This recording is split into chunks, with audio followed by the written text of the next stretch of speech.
हमारी संस्कृति, हमारे संस्कार सदा रहें हमारे साथ। सब्सक्राइब करें तिलक। गिलोय को औषधीय गुणों के कारण अमृता और भीषक प्रिय भी कहा गया है। भीषक प्रिय का अर्थ है जो चिकित्सा करने वालों को प्रिय है।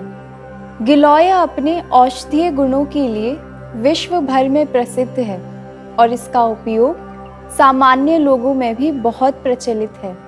इसलिए जानना ज़रूरी है कि क्या गिलोय के उपयोग से स्वास्थ्य पर कोई हानिकारक प्रभाव पड़ सकता है। हरिओम, सात्विक जीवन में आपका स्वागत है। मैं डॉक्टर नेहल शर्मा, सात्विक जीवन के इस पथ पर आपकी साथी।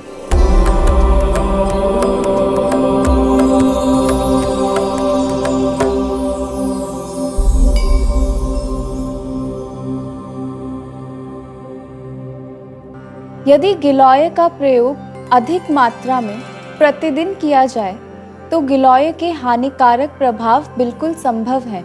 गिलोय का क्वाथ यानी काढ़ा या जूस 50 ml से अधिक, चूर्ण 1 से 3 ग्राम से अधिक और गिलोय सत्व 1 ग्राम से अधिक बिना चिकित्सक के परामर्श के प्रतिदिन प्रयोग करने से हानिकारक हो सकता है। ऐसा इसलिए क्योंकि गिलोय तिक्त रस प्रधान औषध है। आयुर्वेद शास्त्र के अनुसार प्रत्येक आहार या औषध में किसी न किसी एक रस की प्रधानता होती है। यह रस कुल 6 प्रकार के हैं: मधुर, अम्ल, लवण, कटु, तिक्त और कषाय।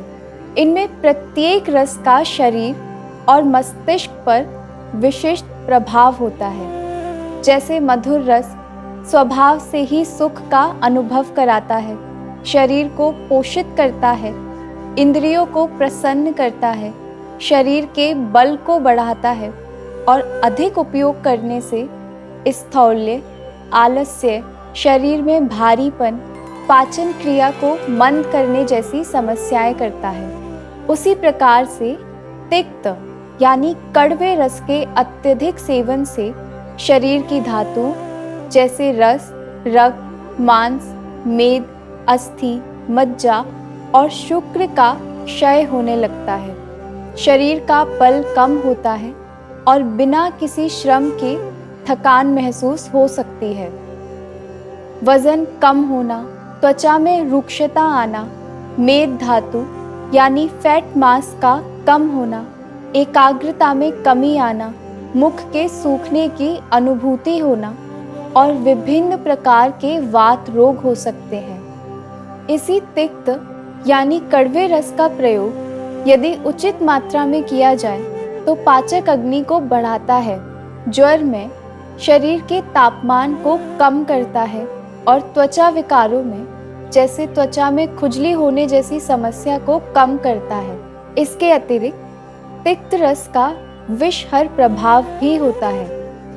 आजकल हम अनजाने में ही विषकर आहारों का सेवन करते हैं, प्रिजर्वेटिव, एडिटिव्स और पेस्टिसाइड के रूप में। गिलोय भी विष के प्रभावों को कम करने वाली औषधि है, लेकिन यदि इसी में तरह तरह के प्रिजर्वेटिव का उपयोग किया जाए तो गुणवत्ता में कमी आती है। इसलिए गिलोय का उपयोग यदि आप करना चाहते हैं तो सर्वश्रेष्ठ है कि शाक यानी गिलोय की पत्तियों को पकाकर आहार के रूप में इसका प्रयोग करें। और शाक पकाने का सही तरीका है इन्हें उबालकर घी या किसी अनरिफाइंड तेल में कम मसालों के साथ इन्हें पकाना, जिससे यह हमारे पाचन तंत्र द्वारा पचने योग्य हो जाए। क्योंकि गिलोय आसानी से मिलने वाली औषधि है, इसे आप घर में भी लगा सकते हैं। केवल आहार ही है जो शरीर के पोषण के लिए नित्य सेवन किया जा सकता है। औषधि कितनी ही गुणकारी क्यों ना हो, इनका नित्य सेवन सर्वथा वर्जित है। आत्मा और परमात्मा के मिलन की इस सात्विक जीवन यात्रा में हमारे साथ बने रहिए। दिव्य शक्ति की कृपा हम सब पर बनी रहे। हरिओम तत्सत।